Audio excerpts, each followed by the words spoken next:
Hello everyone, welcome to S UPPSC. इस video में हम यूपीपीएससी के लिए GS and current affair quiz discuss करेंगे।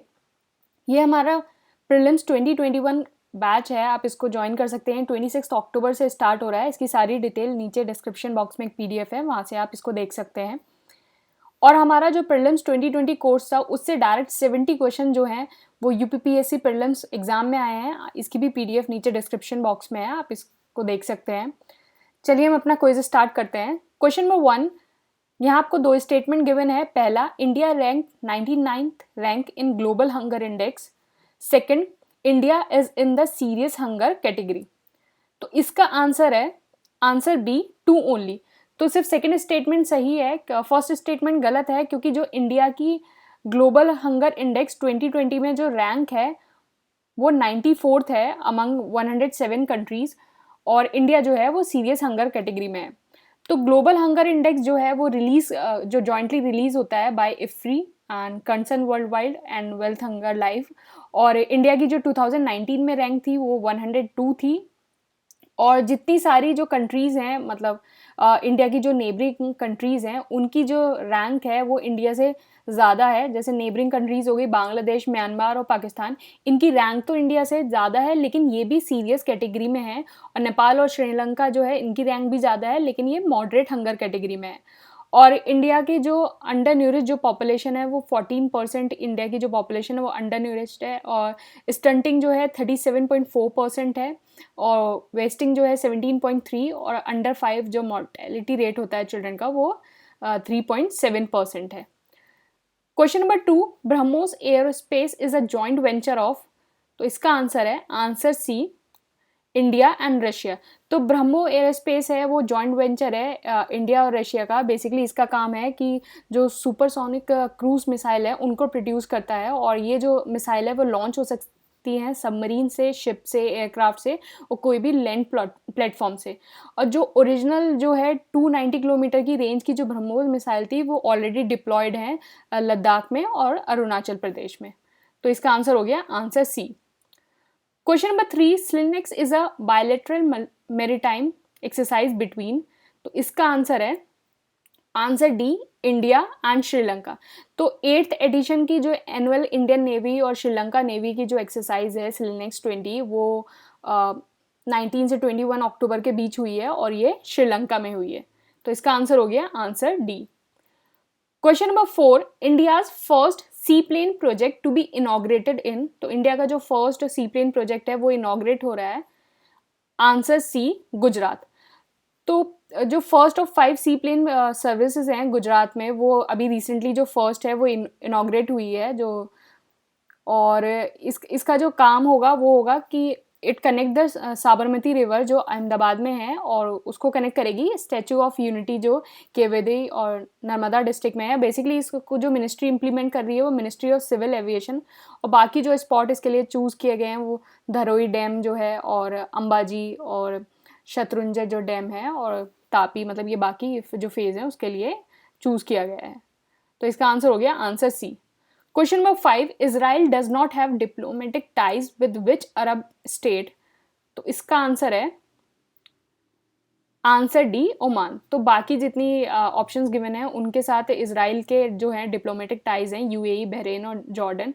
तो अभी हाल ही में क्या हुआ है, जो बहरीन है वो 4th ऐसी अरब कंट्री मिडिल ईस्ट में बन गई है जिसका जो है डिप्लोमेटिक रिलेशन है इजराइल के साथ। और पहले से जो कंट्री जिनका डिप्लोमेटिक रिलेशन था इजराइल के साथ वो थी यूएई, इजिप्ट एंड जॉर्डन। तो क्वेश्चन नंबर 5 का आंसर हो गया D. Question number 6, India's first ever multi modal logistic park shall come up in. तो फर्स्ट जो मल्टी लॉजिस्टिक पार्क है वो आएगा आंसर सी, असम में। तो फर्स्ट जो मल्टी लॉजिस्टिक पार्क है वो असम में आएगा। ये बेसिकली जो मिनिस्ट्री इम्प्लीमेंट किया है मिनिस्ट्री ऑफ रोड ट्रांसपोर्ट ने, और इसका काम क्या है कि ये जो डायरेक्ट कनेक्टिविटी है एयर से, रोड, रेल और वाटरवेज, जो असम के पीपल हैं और आउटर, जो उनकी कनेक्टिविटी प्रोवाइड करेगा। और ये एक प्रोजेक्ट है जो भारतमाला परियोजना है, उसके अंदर ये प्रोजेक्ट इम्प्लीमेंट होगा। तो इसका आंसर है आंसर सी। क्वेश्चन नंबर 7, यहाँ आपको दो स्टेटमेंट गिवन है रिगार्डिंग शंघाई कोऑपरेशन ऑर्गेनाइजेशन। पहला, currently there are 7 members in SCO, और दूसरा, headquarter of SCO is in Beijing. तो इसका जो आंसर है वो है आंसर बी, 2 ओनली।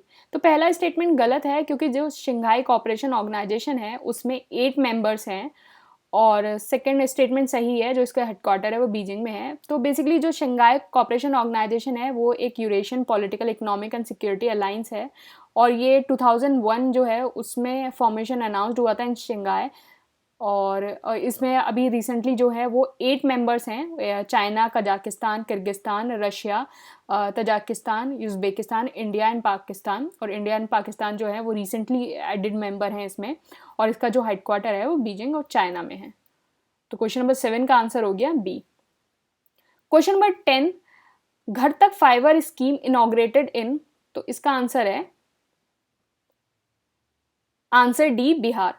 तो जो घर तक फाइबर स्कीम है वो अभी बिहार में इनॉग्रेट हुई है, और बेसिकली जो इसको इम्प्लीमेंट किया है वो ministry of electronics and information technology ने इम्प्लीमेंट किया है। और इस स्कीम का काम क्या है कि जितने भी बिहार के जितने भी विलेज हैं उनको हाई स्पीड ऑप्टिकल फाइबर जो इंटरनेट है उसको कनेक्ट किया जाएगा 31 मार्च 2021 तक। और इस स्कीम के अंदर क्या होगा कि एटलीस्ट 5 जो विलेज हैं उनको फाइबर टू होम मतलब FTTH से कनेक्ट किया जाएगा, और एटलीस्ट जो एक विलेज है उसको 1 वाईफाई हॉट स्पॉट बनाया जाएगा। तो इसका आंसर हो गया answer D. Choose the correct regarding SVAMITVA scheme. तो जो स्कीम है इससे रिलेटेड आपको 2 स्टेटमेंट गिवन है। First, it is aimed at providing record of rights to village household owner possessing house in inhabited rural area in village. Second, it is 60% funded by union government and 40% funded by state government. तो इसका जो answer है वो है answer A, 1 only. तो पहला statement बिल्कुल सही है कि ये जो है वो प्रोवाइड करेगा कि record of right to village household owner, मतलब जो भी अपनी जो इनहेबिटेड एरिया में रह रहे हैं कि उनको एक कार्ड देगा। तो बेसिकली जो स्वामित्व जो है वो स्टैंड करता है survey of village and mapping with improvised technology in village area. और ये जो है एक सेंट्रल सेक्टर स्कीम है, मतलब इसको 100% जो है वो यूनियन गवर्नमेंट फंड करेगी, और ये मिनिस्ट्री ऑफ पंचायती राज के द्वारा इम्प्लीमेंट करी गई है। और इसका जो प्लान है कि जितने भी रूरल प्रॉपर्टीज़ हैं उनको सर्वे किया जाएगा यूजिंग ड्रोन, और उनका जो है GIS बेस्ड मैप बनाया जाएगा हर विलेज का।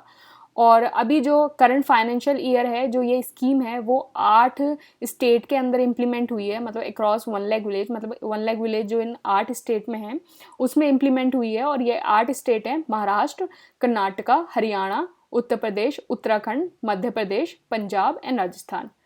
तो आंसर 11 का जो है वो है ए, 1 ओनली, क्योंकि ये जो स्कीम है वो कम्प्लीटली फंडेड बाय है union government. Question number 12, which of the following factor responsible for air pollution rise in October in north India specially Delhi. तो दिल्ली मतलब बेसिकली जो नॉर्थ इंडिया में जो अक्टूबर के टाइम में एयर पॉल्यूशन राइज होता है, मतलब स्पेशली दिल्ली में, तो उसके क्या रीज़न है। 1, depend temperature, 2, withdrawal of monsoon, 3, farm fires and 4, vehicular pollution. तो इसका आंसर है आंसर डी, 1, 2, 3, 4। तो ये सारे जो रीज़न हैं वो बेसिकली ये सारे फैक्टर हैं जो रिस्पॉन्सिबल हैं कि दिल्ली में जो है वो एयर पॉल्यूशन राइज होता है। तो फैक्टर जो इसके लिए रिस्पॉन्सिबल हैं वो है विड्रॉल ऑफ मानसून। तो क्या होता है कि जब अक्टूबर आता है, जैसे ही हमारा जो मानसून है, मानसून विड्रॉल होता है, तो इससे क्या होता है कि जो विंड की डायरेक्शन है वो नॉर्थ वेस्टर्ली हो जाती है। नॉर्थ वेस्टर्ली डायरेक्शन होने के बाद क्या होता है कि मानसून विड्रॉल होता है और इसकी वजह से एयर पॉल्यूशन राइज होता है। और सेकंड रीज़न क्या है कि इसका डिप इन टेम्परेचर, मतलब अक्टूबर के टाइम में क्या है, जैसे ही टेम्परेचर डिक्रीज होता है तो जो हमारी इन्वर्जन हाइट होती है, मतलब टेम्परेचर इन्वर्जन हाइट, वो भी लोअर हो जाती है। तो इससे क्या होता है कि जितने भी टेम्परेचर इन्वर्जन हाइट जब लोअर होगी तो इतने में जो पॉल्यूशन है वो उस लोअर हाइट पे ही रहते हैं। तो मतलब जो पॉल्यूशन है वो ऊपर वाली लेयर्स में नहीं जा पाता एटमॉस्फेयर की, वो लोअर हाइट में ही रहता है। और क्या होता है कि इस टाइम जो है जो विंड स्पीड है वो बहुत हाई होती है, और फार्म फायर्स होती है बाय द फार्मर्स, और डस्ट पॉल्यूशन होती है, और व्हीकलर पॉल्यूशन, ये तो second biggest cause of pollution है विंटर में। It is a study done by the IIT Kanpur. तो ये सारे रीज़न जो हैं वो जो फैक्टर हैं वो रिस्पॉन्सिबल हैं एयर पॉल्यूशन के नॉर्थ इंडिया में। तो 12th का आंसर हो गया answer D. Question number 13, the grand ICT challenge is related to, तो इसका आंसर है answer C, develop smart water supply management system. तो ग्रांड ICT चैलेंज है, ये लॉन्च हुआ है नेशनल जल जीवन मिशन और ये ministry of electronics and information technology की पार्टनरशिप में है।